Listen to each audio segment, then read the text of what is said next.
Hi, and welcome to the MSU Denver Aviation Aerospace Department video series. My name is Emily Dolezal, and I'm the Aviation Aerospace Academic Advisor here at MSU Denver.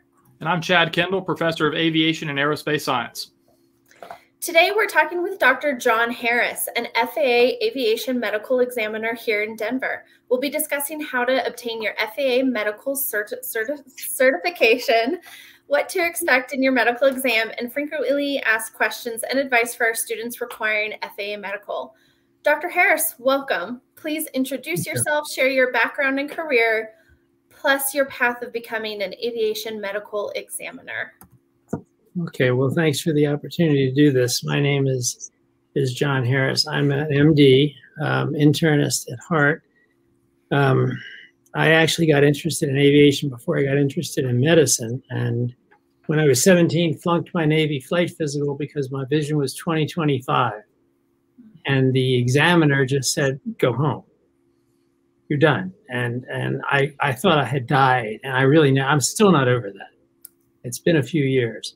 But so I always loved and have been enjoying the idea of being an aviator, but I never got to do it. So I wound up, after going through medical school, going to Duke for a fellowship, coming out to the University of Colorado, I wound up running a department in a clinic where they needed an AME to do flight physicals because one of the docs that was doing them was leaving, and I got the opportunity. And I didn't think that end of the spectrum was something I wanted to do. I wanted to fly planes. I didn't want to be an AME.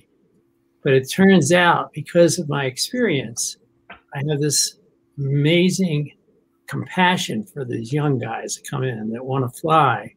And especially when they come in and they put things on there that make problems for them that they're not aware of. So I love my job now. I've been doing this for about 30 some years. We do thousands of these a year, and it's my joy. Most of my patients are pilots now. Well, Dr. Harris, we're glad to have you and have you as a guest here, being able to talk to our students that are coming into our program. We've got a professional pilot and air traffic control program here at MSU Denver. So students who are on the path of going to the airlines or corporate or cargo or even the military, and as well as controllers. And so, we do have conversations with students when they come to our ground schools, our intro to ATC classes on medicals and the classifications of medicals, first class, second class, and third class, and having conversations with students on, third class is required for training, but first class is what you need for your career. And so we recommend to our pilots to go ahead and get that first class medical before they start the program here. And that way they can have conversations with you and know all of the ins and outs, and to make sure that they are medically qualified before starting our program, as well as controllers getting that second class medical. So can you talk to students about how to obtain a medical certification and the other classes as well? Sure.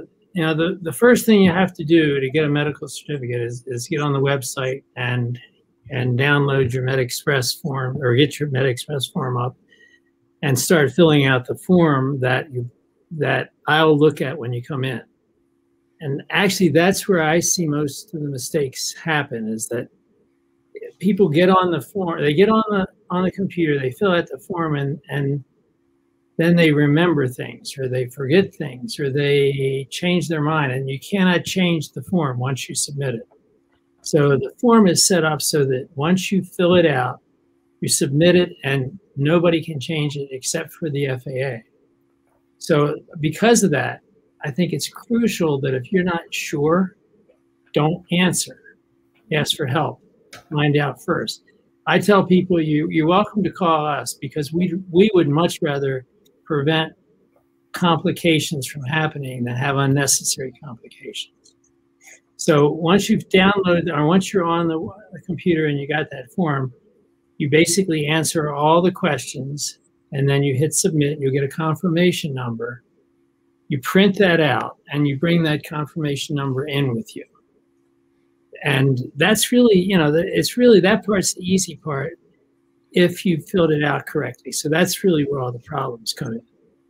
So students go to MedExpress through the FAA website and begin the application process. That's great for you to say that students can call and consult before they even start that process. Once students determine that they want to go through application, what are some common items that you see that students miss or applicants miss and overlook during the application process? Well, you know, it's hard for me to know for sure about overlooking things, but the mistakes they make, I spot. If they overlook something, you want to make sure you're not overlooking DUIs, hospitalizations, anything significant in the past. So one of the problems I think we're going to talk about is what does it mean by have you ever had in your whole life, or do you presently have? And it means just what it says. If you've ever had or been diagnosed with something, you have to check it yes. So people that had strep throat when they were 12, and if they write it down, then they're going to have to rewrite it every time they do a medical. So one of the things people make a mistake with is a simple mistake to fix. They write down too much. They write down a physical here, a physical there, a dental appointment there. The FAA really is not interested in that. So basically, when I see that, I just call it routine and we just move on. The question on eyeglasses is one they miss a lot, because it says, do you ever use near vision contact lenses? I've never met anybody that uses near vision contact lenses, but I guess they're out there. They're disqualifying. So you don't put that down if you wear contacts, unless you just put them on to read. And I mean, it's pretty rare someone uses near vision contacts. Like I say, I've never seen it, but it is disqualifying. So we're always changing that and explaining that people misunderstood that question. Let's see, what else did I want to talk about here? Just current and previous. When they ask about medication, are you currently using any medication? If you were on penicillin yesterday, that's not correct, and you're done, that was the end of the treatment, you don't put that down. If you take antihistamines for allergies, that's not where you put it. You can put down, you take it as needed, but you don't need to, because they're asking for current meds. In the history, they'll ask you about allergies, and then will ask you to take medication. So don't start listing all the medications you've ever taken on current medications. However, if you took it today, it's current. So you can't say, well, I'm not going to take it anymore. So that's really splitting hairs, but that's the hairs the FAA wants split. What about previous diagnoses? A student, for example, was diagnosed with ADHD as a child, but no longer has that diagnosis, or diagnoses have changed for other medical factors. Yeah, I think that's probably the biggest problem area, is that they either over answer or they under answer. Very few people get it right. What it says is, have you ever had or do you currently have? So if you ever had a DUI, if you ever had a strep throat, or that's not on there. Let's say you ever had a GI problem, you ever had a stick in your eye, and never had, if you're unconscious. What I see, though, are people come in and say, I was unconscious when I went to the dentist, had my wisdom teeth out because he gave me anesthesia. That's not what they want. And they don't want to know if you're playing football and, you got hit and you fell down, and for a second, you weren't sure where you were.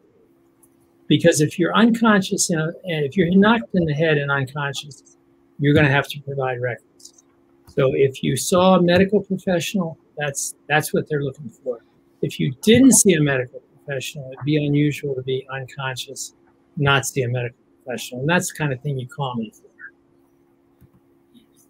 Can you talk about if an applicant has received a DUI previously? I can, yes. If you have a DUI, it depends on, basically DUIs are huge red flags for the FAA. So I tell all my student pilots, if you're going to be a professional pilot, if you're going to be an air traffic controller, don't get in a car even if you've had one beer. Not because one beer is illegal, and it isn't, but if a police officer is in a bad mood and misreads the stick, and even if he just stops you and gives you a ticket, even if you're innocent, you're going to have to report it. So just don't get in that situation. If you get in it, if it's less than 0.15, and it's been more than 5 years ago, and it's less than 0.15, then I can still issue after I go through some questions. And the questions are, do you drink and drive now, that type of thing? Do you have any other issues? If you have any other alcohol-related issues, you're going to be put into a program. And that's kind of, I guess that's where we should talk about this. We don't have that anywhere else. There's a program called the HIMSS program, Human Interventional Motivational Study. It's proposed by the airlines, the unions, and the FAA. And they made a program for pilots who have alcohol problems to get back in the cockpit. But it mandates that we evaluate them for psychological problems, for any other mental problems, and we mandate recovery for substance abuse. It costs about $10,000 a year. You don't want to be in that program. So if you have a DUI and you do drink again and drive, you're going to be in the program, first of all, and you probably should be in the program.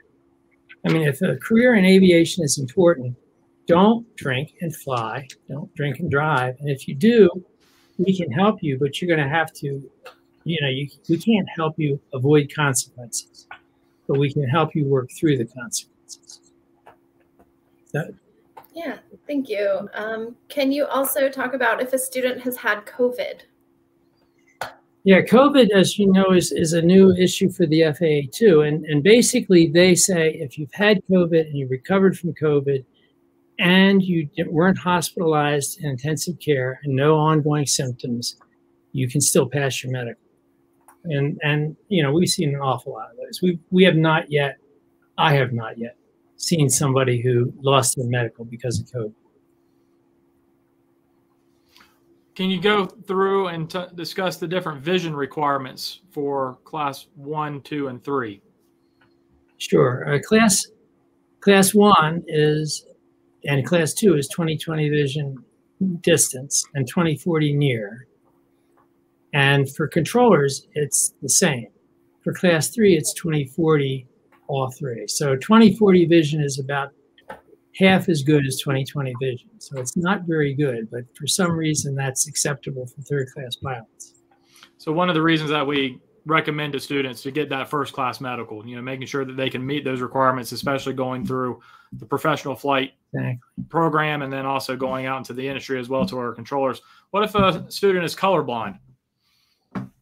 If a student is colorblind, there's a lot of options. There's other tests we can do besides the ones that we do in our office here. However, if you do like the Farnsworth Lantern test, which is an alternative test, I only know of about 3 or 4 in the country.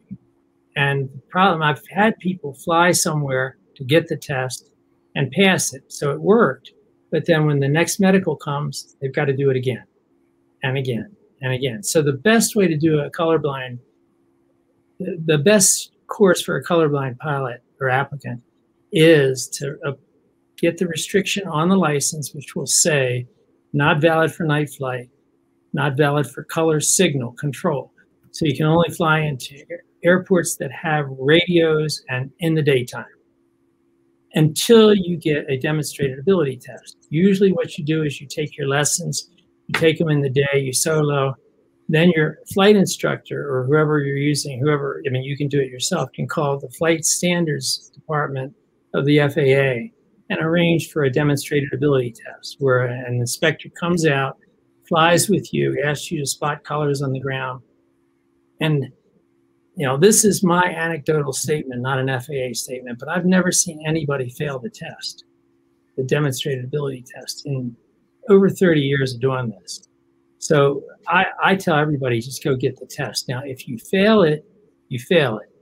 So you don't want to take it lightly. But, they asked you things like, see the lake over there? What color is that water?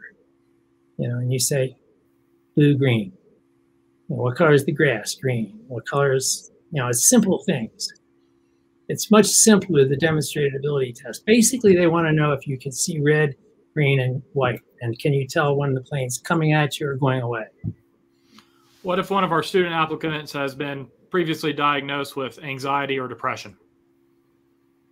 It depends then whether or not it was treated with medication and what the cause was. So the short version of that would be, if they never took medication, then if they were depressed because of situations, or if they had an acute episode but no recurrent, sometimes I can take the data and issue the medical certificate if the problem is gone. Most of the times, if they write down diagnosed with anxiety, diagnosed with depression, we're going to want the records. And you can fly if you've had it and treated it and it's compensated. But again, that's going to probably require a professional evaluation from a HIMSS psychologist, probably. What options do students have regarding medication for these conditions? Well, there are 4 medications currently allowed, but and they're the real common ones. I don't want to really say them now because they'll change them tomorrow, but you know, they don't like a list of medications. But the 4 most commonly used antidepressant anxiety meds are allowed, but you have to be on them for a stable period of time. Is it 2 months? 6 months before you can apply. Yeah, so 6 months on the med before you can even apply. And then you're going to go through the psychological evaluation. You're going to get into the HIMSS program. The HIMSS program is for both anxiety, depression, mental illnesses, and substance abuse, including alcoholism. So the name of the game, I'm a HIMSS examiner, but the name of the game is to stay out of my office for HIMSS. It's not pretty, it's expensive. I feel bad about what I have to charge, but it's a ton of work for me. But we can get you back in the air. But the point really for the guys you're seeing is don't get in that situation. Can you talk about what a student needs to bring to the physical and what the physical consists of? Sure. Yeah. To come to the physical, they'll need their confirmation number. They'll need a picture ID, preferably driver's license, something like that. And they need their glasses, and if they have glasses. And that's it. And money. You have to pay for it, but it's not that expensive. How much is a medical cost right now, doctor? $140. Oh, that's what I wanted to answer, actually. It's $140. It used to be $125. It just went up. So sorry about that. But I did want to say that we charge the same for first, second, or third class.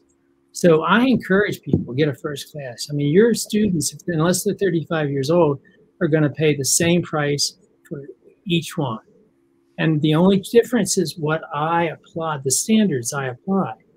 So if they want to be a commercial pilot, they want those standards applied. So no reason not to get a first class. The other common misunderstanding is if I get a first class, I have to do it more often. Not true at all. You get a first class the first time. It expires as a first class, turns into a second class. Expires as a second class, turns into a third class, and is good just as long as it would have been if it was the third class in the first place. So there's essentially no downside unless you don't pass, and it's probably good to know. Can our students use THC for medical reasons?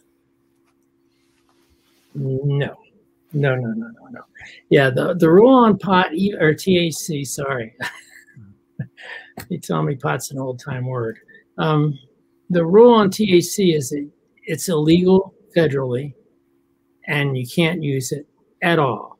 And even if it was legal federally, like alcohol, you can't use it and drive. You can't, you get caught with it, it's trouble.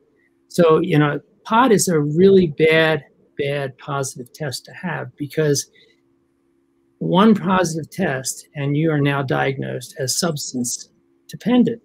Otherwise, why would you make such a stupid mistake and give a urine when you've used marijuana? So if you get a positive drug test, you're either not going to get your medical certificate or you're going to get monitored, and it's not pleasant. So don't use marijuana. Just don't do it if you want to fly. I had the same problem. I was a kid in the 70s, and I couldn't smoke or do anything because I wanted to go to med school. You can't blow it before you start. Well, lots of specifics here, Dr. Harris, and we're thankful that you came on board and talked to our students on, especially this is their career. This is their goals and dreams and aspirations. And there's a lot of important pieces that go about becoming a professional aviator and controller. Students can go onto the FAA website to find a local aviation medical examiner. We will put your contact information in the description of this video. So thank you for sharing your information to us. Oh, you're welcome. And one thing I would say is there are a lot of AMEs, find an AME that's your advocate.